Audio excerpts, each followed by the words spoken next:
My thing is maybe they go a tier below. And this is a guy that I've been monitoring. He's in the Eastern I'm Conference. intrigued. He can stretch the floor. It's Myles Turner. He's going to be a free agent going into next summer. You look at the Pacers cap space, they just pay Pascal Siakam. They just pay Tyrese Halliburton. They And you're cooking extended right now. Yeah, they extended Andrew Nebhart, who's a very, very good gritty role player. They for got the Benedict Pacers. Mathurin coming up. Yeah, like when I look at Myles Turner throughout his career, he's been able to protect the rim. He's been able to stretch the floor. That's And I the one. think when you talk to Pistons fans, especially right now, when we talk about the center position, we just played the Boston Celtics. We got to play them again like tomorrow. Like I don't even get me started on the schedule makers. But I think a 5-out offense for this team would unlock so much for Cade Cunningham, so much for Asar Thompson, Jaden Ivey, everyone on the Marcus Sasser. roster. Asar Thompson, I'm like, so mad I didn't think of that myself. That's where I'm at.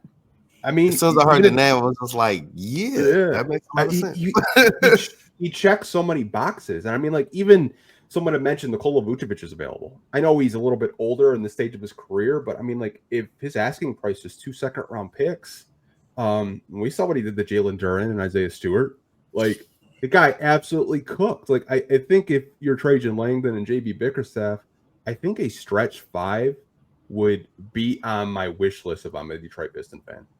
Especially when you talk about a stretch 5 being able to mesh well with a Jalen Duren. Last year, I wanted them to go and kick the tires on Nick Claxton from a defensive standpoint. And I do have some promise in what Jalen Duren can go defensively. But you put somebody next to him that can run around the court after some of these stretch 4s and stretch 5s, as well as make those other bigs have to chase them around the court. I feel like that does wonders for Jalen Duren. Just as much as it would do for some of these other young players. He needs somebody next to him that can help defensively, that can help as it relates to being on the court in certain positions. Because right now it's just him from a rim protection standpoint. Because the other guys, I think that they're playing very good connected basketball. And I've seen these guys diving on the floor more than I can remember in the past 4 years over a 25-game stretch.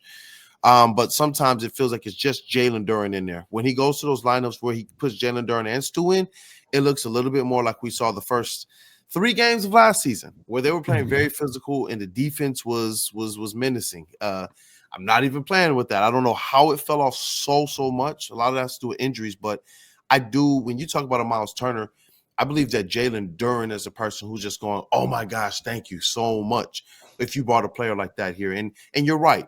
When I said, you know what, it don't even have to be like that top tier 1 or 2 star, but somebody who, you know, if they're there, it unlocks everything. Myles Turner, rim protection, outside shooting from a big, passes the ball well. If he sets a screen, you're going down. Like that type of stuff. When you're talking about our guards and our facilitators, Asar Thompson, Myles Turner pick and roll game, I don't know.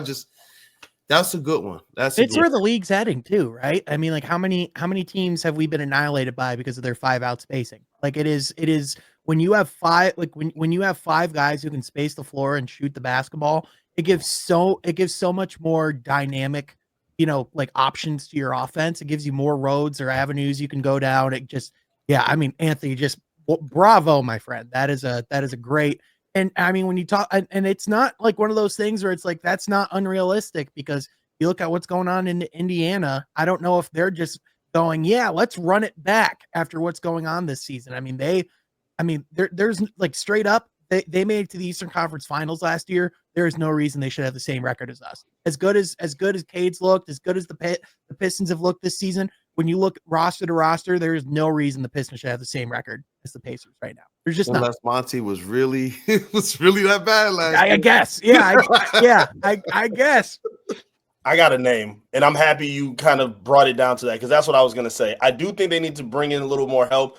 Does it have to be a star? I don't necessarily believe so. If they're like a Detroit star, if a Detroit star is a great way to put it. I like that. And a guy that I think kind of fits that, I don't know what it would take, because I saw a report that I think Washington, Brooklyn, I think Utah, they're in complete sell mode. I wouldn't mind going at a guy like Cam Johnson. I was high on him last season when he was a free agent. I know he's a restricted, so it's going to be difficult. But at this point, with where they are now, I don't care that they're 10-14. I don't think they're going anywhere. I just don't. So looking at them being ready to sell, and this team, to me, that again, we're talking about front court players that they need. They don't also just need a stretch five. They also need, I think, more veteran wing defenders. And while Cade has been awesome defensively, I'm super happy to see how locked in he's been, at least on ball. I think he can be a little bit better off ball. But for me, you still need a couple more guys that can kind of help out with someone like Asar. I don't want like Ivy and Cade and Tim Hardaway Jr. as your primary, wing defenders at this point. Someone like Cam Johnson, who's getting better at creating his own shot, shooting 40% from three, big body guy, does a really good job rebounding, really good job playing defense as well. I think he's another one of those players that I think would make a lot of sense. Now, I know his contract is a little bit much, but considering his skill set, I think those are kind of players that the Pistons can look at as well that may not be a star level player, but they fit exactly what you need. And I would, like you said, a Detroit star that would be a fan favorite based on how they play. I remember Cade's first game when he scored 2 points, and the biggest pop he got was diving on the floor for a loose ball. So you don't necessarily have to be a star tier 1, tier 2 type of player, but someone that fits that, niche for what Detroit basketball represents. I think he's a guy that will be perfect. Myles Turner as well, of what we've talked about. While we're having a jam session, can I quick throw out a name? What up, though? So, one team that is in shambles in the Western Conference, a team that's not meeting expectations, is the New Orleans Pelicans, and we talk a lot about one of the players on that team in Brandon Ingram as a potential trade target. What about Herb Jones in Utah? Pelicans in Utah. What about Herb Jones? What about someone who is as dynamic of a wing defender as he is, someone that can space the floor, shoot the three, talk about like a Detroit star? That's a guy that's just a Detroit Piston through and through. Now, here's what I'll say.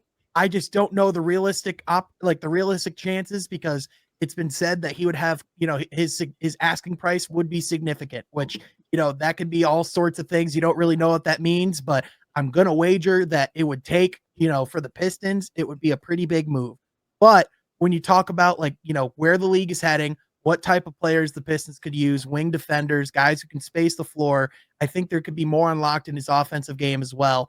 There's a lot of Mikal Bridges-esque traits when you look at a guy like a Herb Jones, and he's a guy that can guard pretty much all 5 players on the court. So to me, look at types of stars that they can go out and get. I think you can be pretty creative. That's another guy that I've, if you talk about if you're to make a team, like an all-star team of guys that you would want on your basketball team, Herb Jones would start in every single one of them.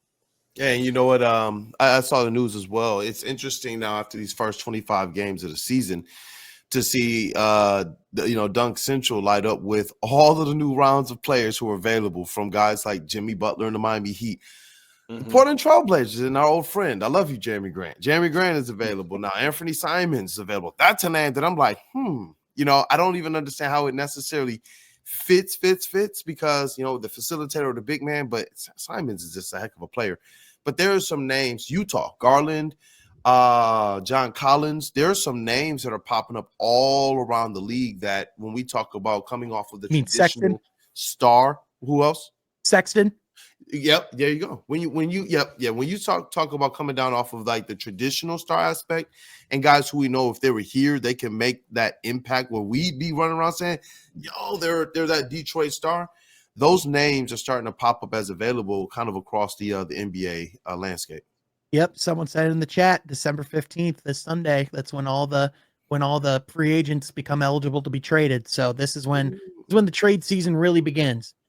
Yeah, I think we just need to kind of maybe, at least for the fan, maybe temper a little bit, just because they're getting into that place. But as you talked about, I think Sean said it, this wasn't a pretty sell for.